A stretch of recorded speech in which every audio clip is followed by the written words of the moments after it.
This is the biggest meeting of world leaders that's happened here since 1945 when the UN was founded here. So this will really be a chance for San Francisco to showcase itself at its best, to bring in these world leaders, thousands of journalists from around the world, business leaders from top global corporations, and show them this is still an amazing place where you can get some great food and do some nice sightseeing, as well as have important business meetings. We're expecting tens of thousands of visitors and about $50 million in direct economic stimulus during that week.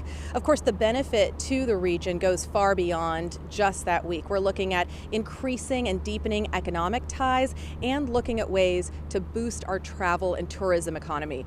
Unfortunately, when you hear about San Francisco, you hear about a lot of negative things. You hear about a tough economic cycle, you hear about people who are unhoused. But for those of us who are actually here in the city, we know that that is a small part of the picture of San Francisco. I think what we found with people who are coming to San Francisco is many of those folks are saying, this is not what I thought it was going to be based on what's been in the media. Because I think what happens sometimes is a moment, a snapshot is taken, and it's not always San Francisco, it's sometimes the Bay Area, it's someplace in some other city, and it's attributed to San Francisco. So I think we've gotten a lot of unfair press, not to suggest that we don't have challenges like any other major city, but we think that because we're expecting 2,200 press from around the world, that it'll give them a chance to experience San Francisco.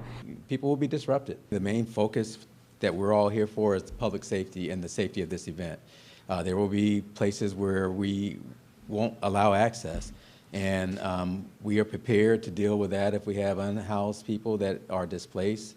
They will have opportunities for shelter, they will have opportunities for help, but the main thing is to make sure that it's a safe environment. SFPD is working to ensure First Amendment activity is properly facilitated and remains peaceful. And let me just be very, very clear. Any acts of violence against any members of the public or against law enforcement will not be tolerated.